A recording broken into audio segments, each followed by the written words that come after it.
Well, good afternoon. Dr. Steve G. Jones, clinical hypnotherapist here, and today we're going to talk about scripts. A script is the third part of a hypnotherapy session. So you have the induction, the deepening, the script that we'll be talking about today, amnesia, and trance termination. Now that's just the way I teach it, but I've been teaching hypnotherapy for over 30 years. So I have a solid structure to the way I both do hypnotherapy and the way I teach hypnotherapy. So we'll be looking into that today. But before we do, we'll go ahead and take a moment and check in with everyone and see who's here today, since I am recording this as a live broadcast. Hello, Brenda. Nice to see you. Hope everyone's having a wonderful day. And Ida, hello to you. Hope you're ready for a wonderful, powerful week of learning and growing and sharing. Chantel, hello to you. Hello, everybody, and welcome to the live broadcast. Carol, hello to you. Looks like we have a good turnout, as always. So glad to see everyone. Sonia, hello to you. Erica, hello. I am fine, thank you. Mihaela, hello to you.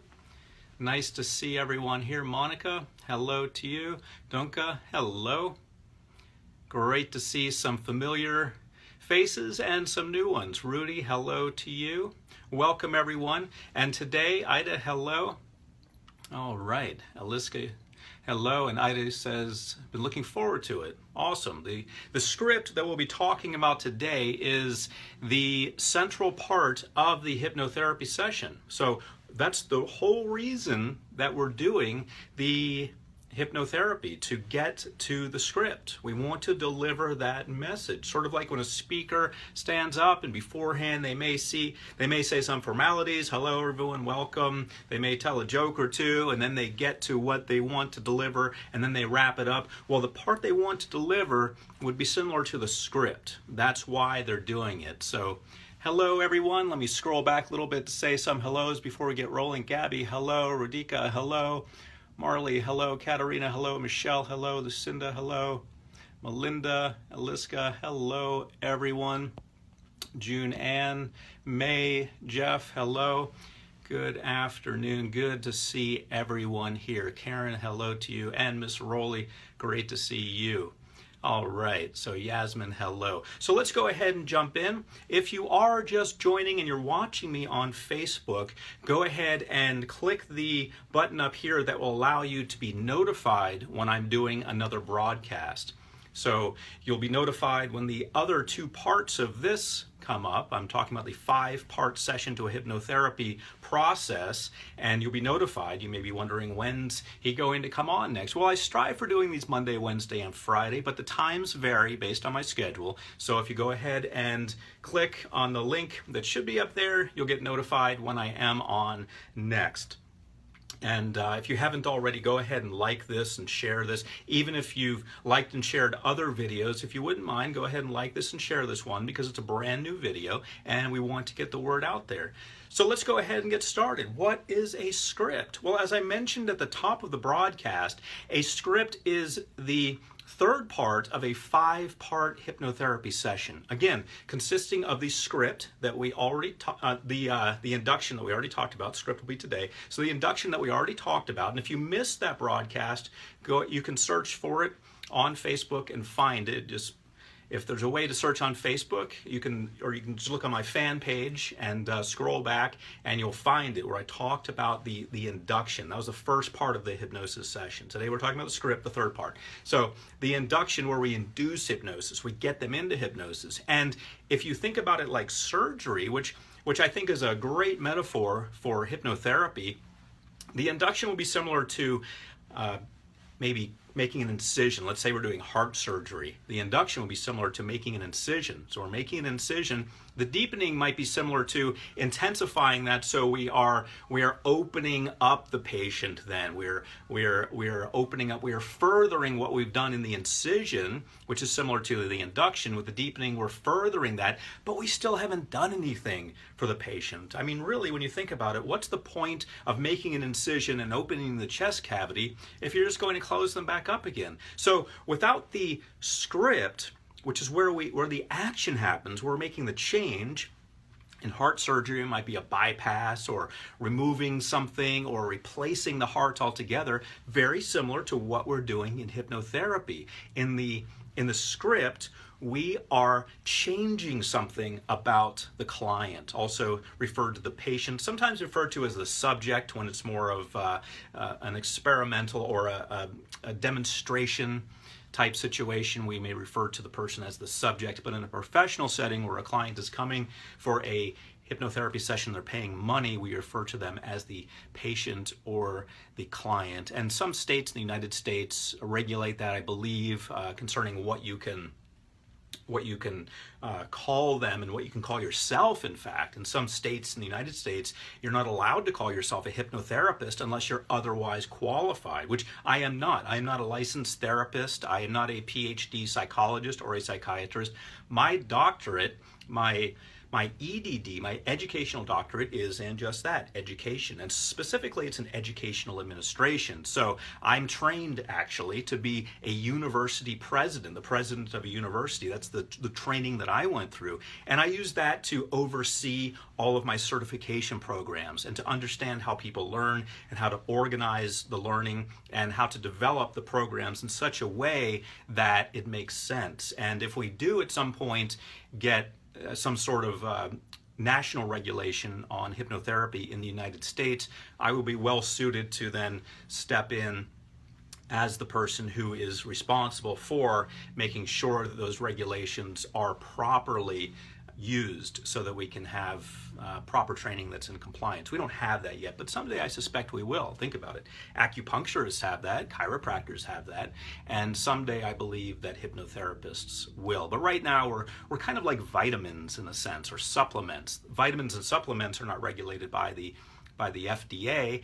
They are sort of on their own, as I understand it, and we're kind of the same way in hypnotherapy. But at any rate, that's just a little future planning that I've done to make sure that I will be able to, in an ongoing sense, run everything and make sure everything's done right. So getting back to the script, so we have taken the patient, we've prepared them by the induction and by the deepening. We've got them open. Now we need to do something. Now we need to go ahead and go in there and rewire them. I mean, why are we even putting them in hypnosis if we're not going to do anything? So in the script, we are doing that. We're either stopping them from smoking or stopping them from overeating or getting them excited about losing weight and starting to exercise. And we're working on change that is going to last. We're not interested in hypnotherapy and getting someone just ready for the 10-year reunion because they've gained a lot of weight, they don't look like they think they look,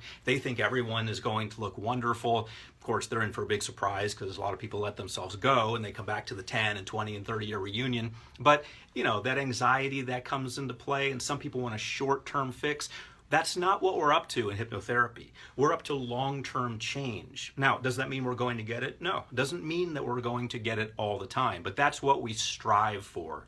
As hypnotherapists, we are not interested in just helping someone make a change for a little while because they want to look good and then they want to go back to not looking good, or they want to make a little money, then they want to go back to poverty. We're interested in long-term change. The reality is that some people need a little booster shot, as I call it. Again, giving a metaphor that relates to medicine, giving a little booster shot because sometimes they'll get the change they want and then they'll backslide. And so that's why having a recording is powerful. You start to backslide, you put in the recording for a few days. So the script is where the programming happens. The script is where I'm telling you, you can change. You will change. You will change by this date. You will have lasting change. You will stop these habits. You will start these habits. And we have a big conversation a lot of times in the world of hypnotherapy, mainly influenced by the world of the law of attraction, and a lot of times hypnotherapy and the law of attraction these days go together nicely. Thank goodness, because it's allowed me to make a lot of programs like the Wealth Trigger programs, the 4 Wealth Trigger programs that I've made with Dr. Joe Vitale. It's allowed us to work together. So we get some things that affect the script from the world of the law of attraction. For example, a lot of people don't like the word don't or can't. And what I mean is this: if you're saying to someone, you will not, or you won't eat this, and you won't eat cake anymore, or don't eat cake anymore. A lot of people look at that as negative wording. And so, although the research doesn't necessarily bear that out, I do pay homage to that. I am respectful of that, because a lot of people just don't want to hear the word don't or not. They just don't want to hear those words because it sounds negative, and I respect that. And when you think about it, if something sounds negative to you and you're attempting to do something positive, it may actually work against you in a placebo type effect, which is, if you think about it, all hypnosis really is. It's placebo. A lot of people don't like hearing that, but it's the truth, because you're just telling someone, you're influencing them by words. If I give you a sugar pill and I say this is going to help you lose weight, that's a placebo. That's an example of a classic placebo from the world of psychology. Well, hypnosis is almost exactly like a placebo. I'm just telling you, I'm suggesting to you that you're going to do this, or going to do that, or not going to do this, or not going to do that. So this suggestion, though it's designed to help you positively, is simply a placebo. So in a real sense, what we have from the law of attraction with the idea of don't use the word don't and don't talk in negative terms has become real for people because they really believe that, and that's okay. And that's actually helpful, because now we have the ability to word things positively, which honestly I like doing anyway. I like saying things positively anyway. And this actually has even more of an impact. But if you want evidence that saying don't is actually okay, just so you know, from a scientific point of view, you can go to a stage hypnosis session where they take someone who doesn't even believe in hypnosis necessarily, bring them up on stage and tell them, you will not, you won't remember your name, you can't remember your name, or you can't remember the name, the number 7, or you don't remember the number 7, and it does work. So we have these ideas coming in that are actually creating a placebo effect, but I recognize and I pay respect to the fact that people don't like hearing negative words, and it's actually become, because it is part of the mainstream knowledge now, it's become a reality because it's worked its way into the suggestibility. So it's actually become very useful. And by the way, I'm a big fan of the law of attraction. I use the law of attraction. I believe that what you think creates everything. I mean, you can have two people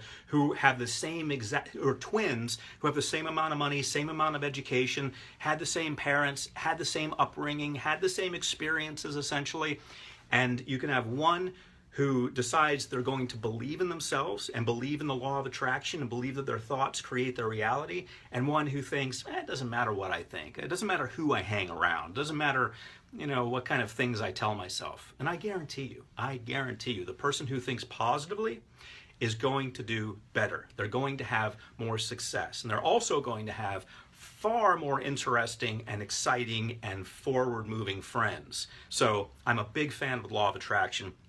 But I want you to understand from a scientific point of view how it fits into the world of hypnotherapy. It actually fits in very nicely. So getting back to the script is simply changing someone's beliefs. Changing someone's beliefs.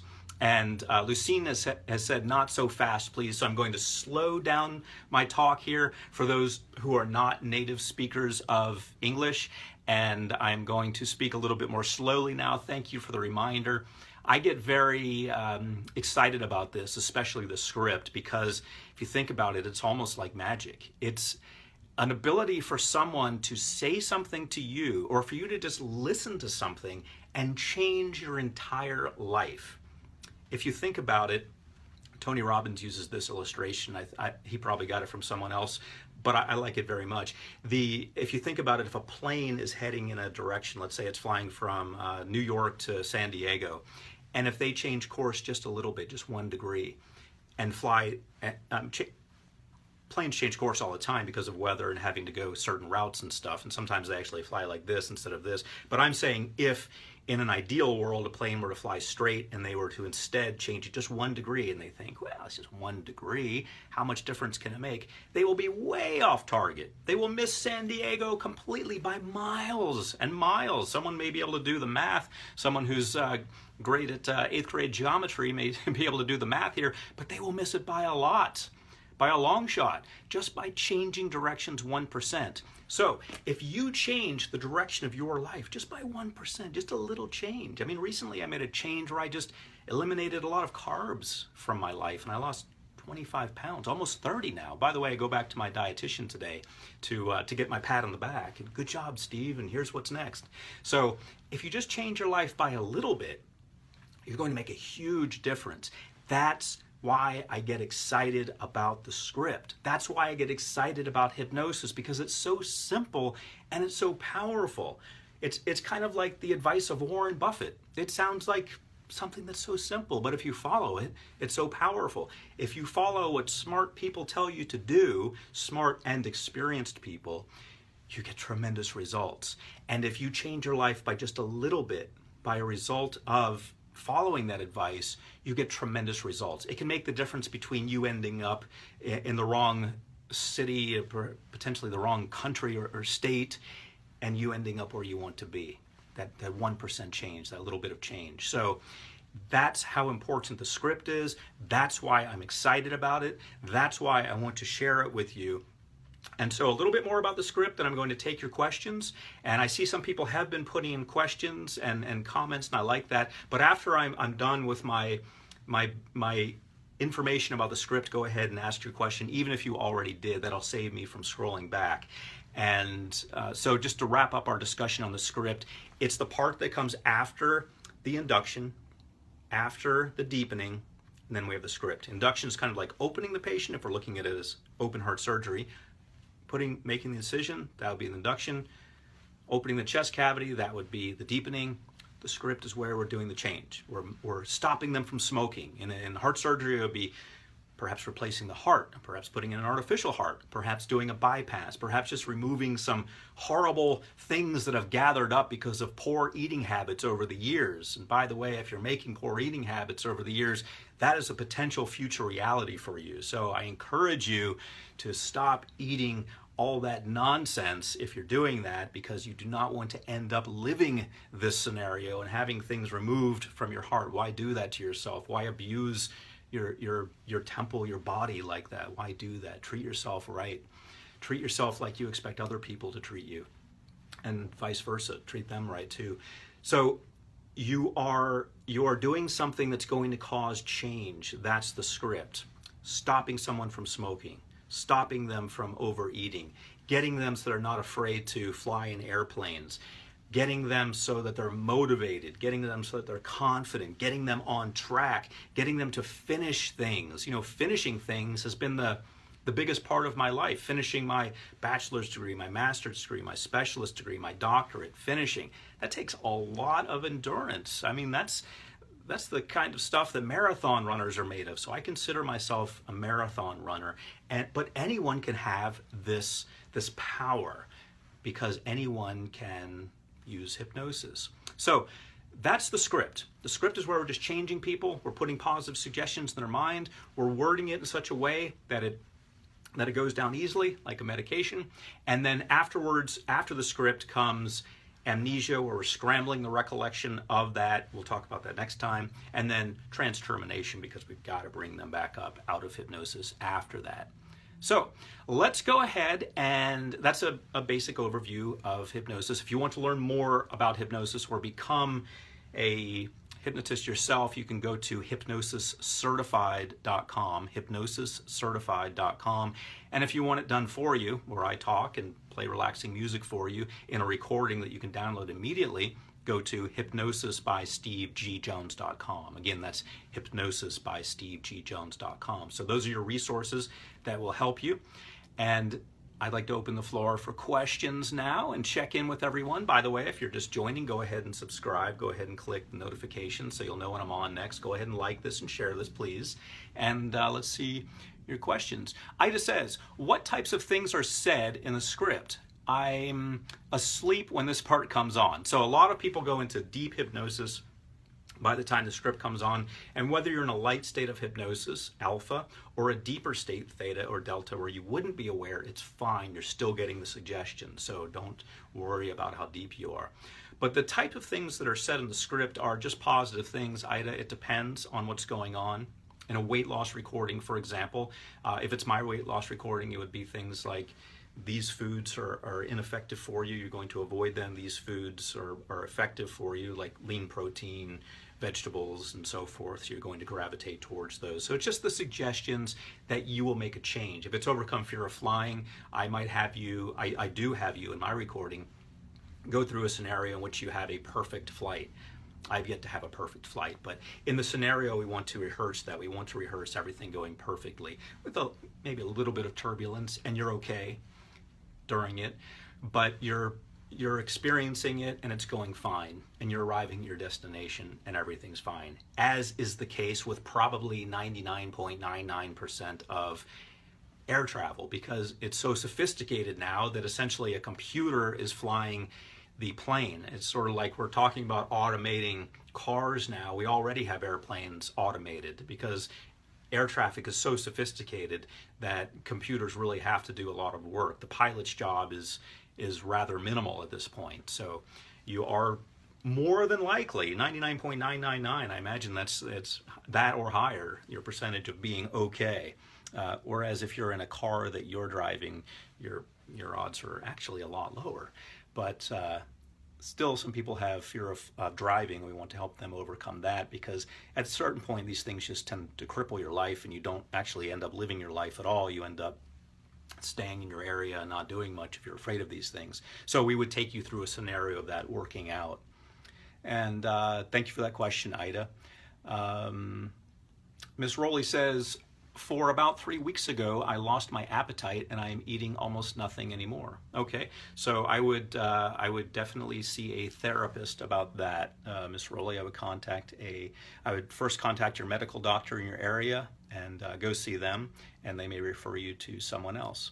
Norma says, I want to learn hypnosis. Excellent. And we're always looking for new people to spread the word about hypnosis and help others. Think about it. When you learn hypnosis, and if you end up practicing, then you help a lot of people. So head on over to Hypnosis Certified, check out what we have there, and see if it's for you. Katarina says, can hypnosis help me make an important decision? Absolutely. I'm going to give you the short answer, yes. Angie says, hi, Dr. Steve. How can I find out if you're going to be on at a different time? I'm on Monday, Wednesday, and Friday here, and my schedule varies depending on what's going on with the rest of my schedule, the rest of my obligations. So you will be notified if you go ahead and subscribe for notifications.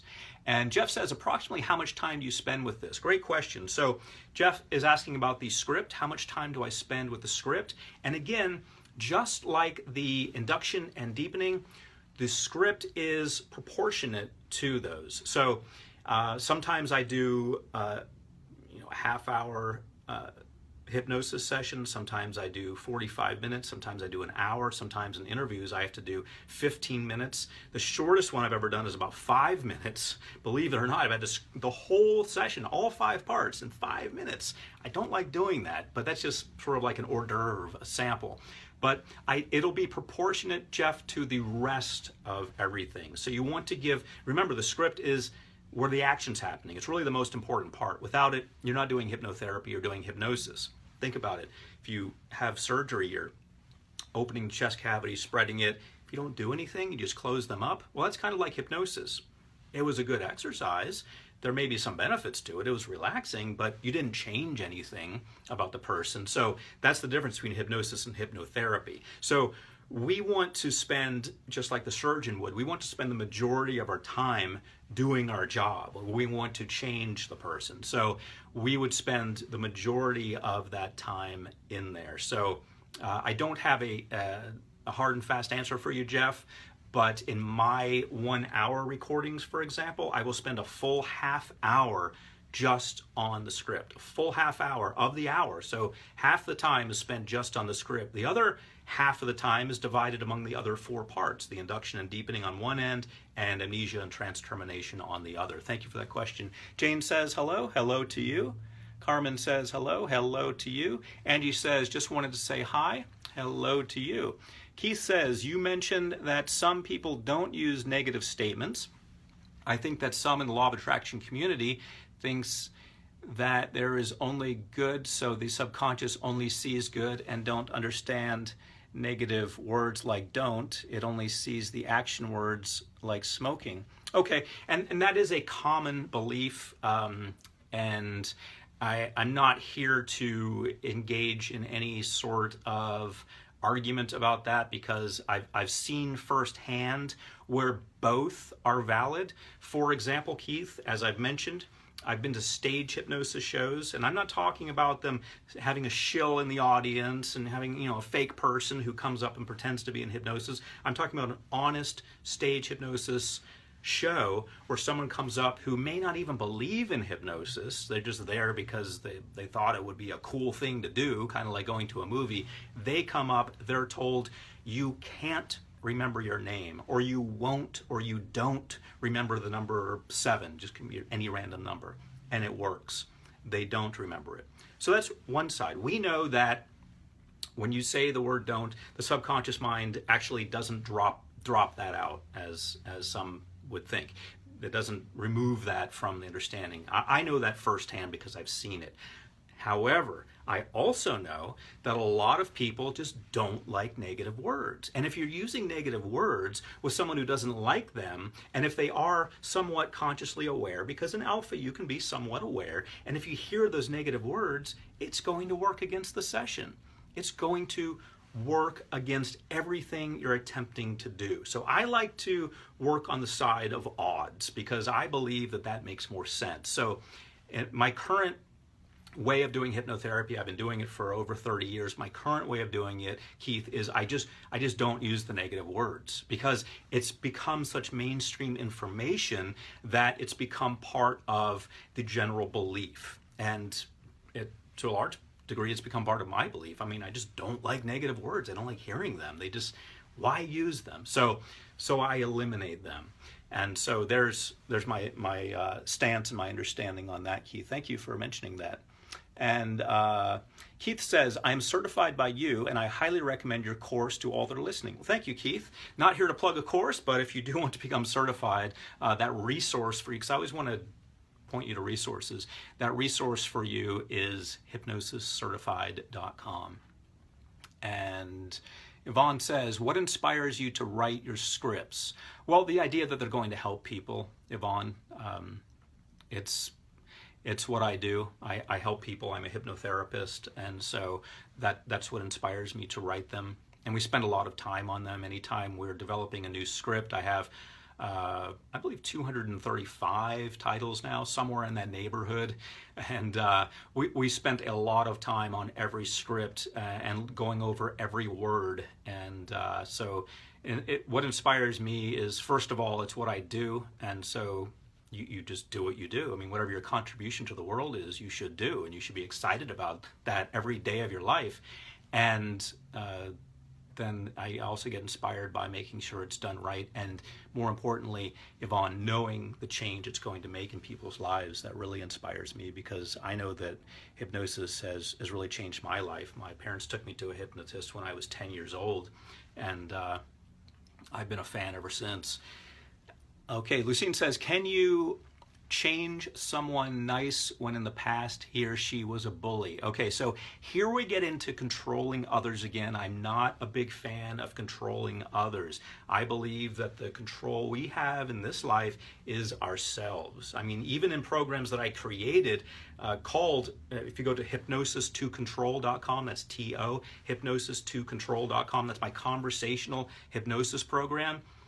You're going to be surprised when you get it to find that I spend most of my time talking about working on yourself. If you are entering into any situation as a powerful authority, and I always I'm in a lot of meetings all the time. I'm dealing with a lot of people all the time, and I always come from a place of how can we get this done the most efficient way, and how can I express what I feel is right and what I feel needs to be done.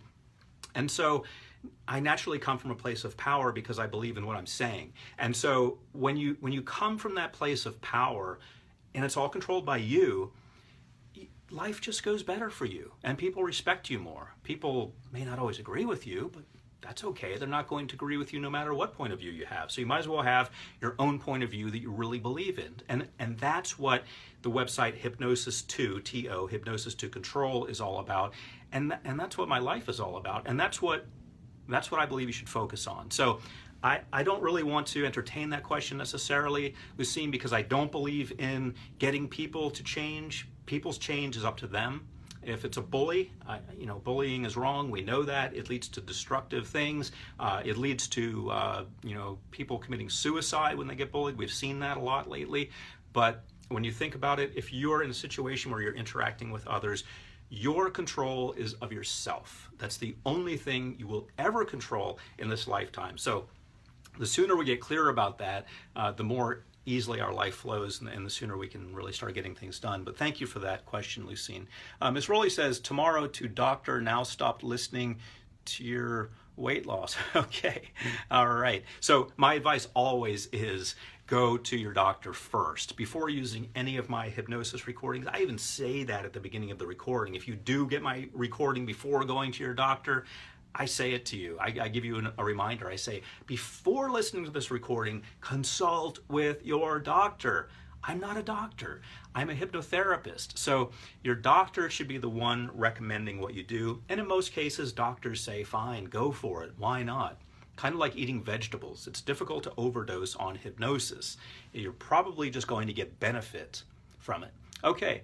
Norma says, I have problems with the life coaching certified technical problems. Where can I call for help? Okay, just send an email to support@betterlivingwithhypnosis.com. Probably the world's longest domain name ever. So support@betterlivingwithhypnosis.com. Norma, they should be able to sort that out. Take a few more questions, then I have got to get to a meeting. I'm going to talk to an engineer today about some recordings that we are doing. Very exciting meeting I'm going to have, and I'm looking forward to that. So let's see, Norma, we read that. Katrina says, will hypnosis help control diabetes? Well, diabetes is something that is of a medical nature, and so you need to talk to a doctor first. Now, I do have a recording concerning this, but it's saying things that are common sense when you have diabetes. Do this, don't do that. It's not designed to cure diabetes. It's not designed to get you so that you don't have diabetes anymore. I'm not into hocus pocus. I'm not into magical remedies. It's just designed to help you control what you're doing so that life can go better. But you need to talk to of course you knew I'm going to say this, Katrina, you need to talk to a doctor about diabetes. If you do use my recording concerning that, that's simply as something that's added to that. It in no way replaces the advice of a medical doctor, or it in no way contradicts the advice that a medical doctor would give you. So definitely in a medical situation, doctor is your first line of attack. And Christine says, I feel broken heart. Okay, I would talk to a psychologist for that. Consult your medical doctor initially. Liska says, thank you. You're welcome. Jane says, yes, you're always so sweet. All right, thank you, Jane.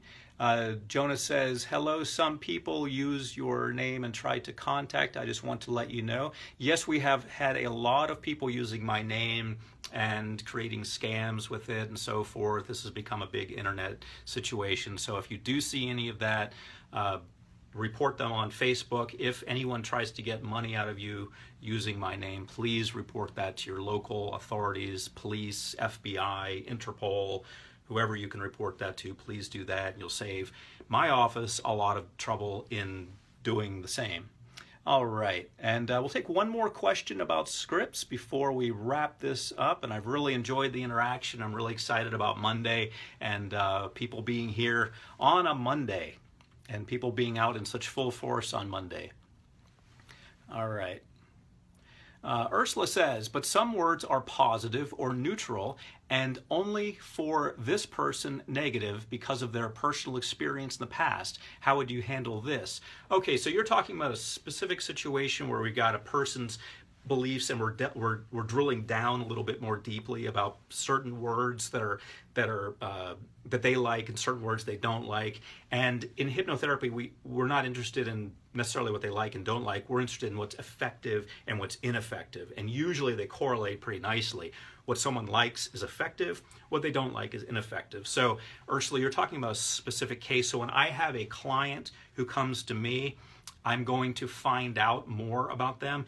In my hypnosis recordings and in any hypnosis recordings that you would buy online, whether it's at hypnosisbystevegjones.com or anywhere else, it's going to be a generic session, but it's also going to be what the hypnotherapist felt would be the most effective for most people. So we're talking about two different things. I believe, Ursula, you're talking about when you're dealing one-on-one with a client, you do have that luxury when you're creating a custom recording or working with them one-on-one, as opposed to a hypnosis recording where you just have to go with the odds. You just have to go with what works for most people. So in an office setting where you do have that luxury and you find out some words are negative, some words are positive, and it may not coincide with the mainstream or with what you think, what you think is irrelevant as the hypnotherapist or as any kind of therapist, because you have to get into the belief system of the client. But when you do have that luxury because you're working with them, then yes, Ursula,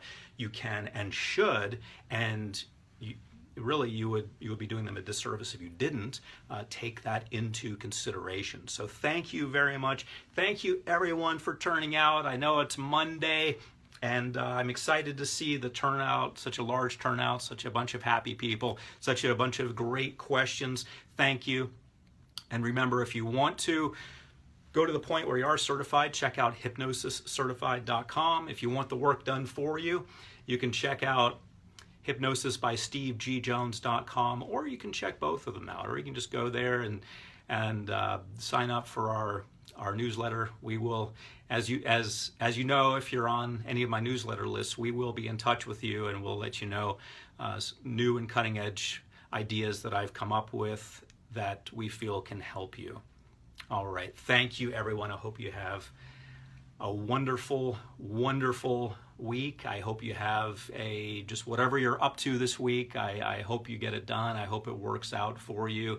And I hope you've decided this week to do something differently, something that's going to make your life better, something that's going to enhance your life and the lives of others, something that's going to allow you to express the gift that you have. I believe we all have gifts. We all have something to share. So whether you're part of a large corporation and you're just making your contribution that way, or whether you're the head of a corporation, or whatever you do, I hope you're really jumping in this week. I hope you're really diving in and really doing it to a higher level. We should always push for a higher level, no matter what we do, no matter what it is we're doing in life. We should always push for a higher level. So, I'm Dr. Steve G. Jones, clinical hypnotherapist, hoping you have an outstanding week.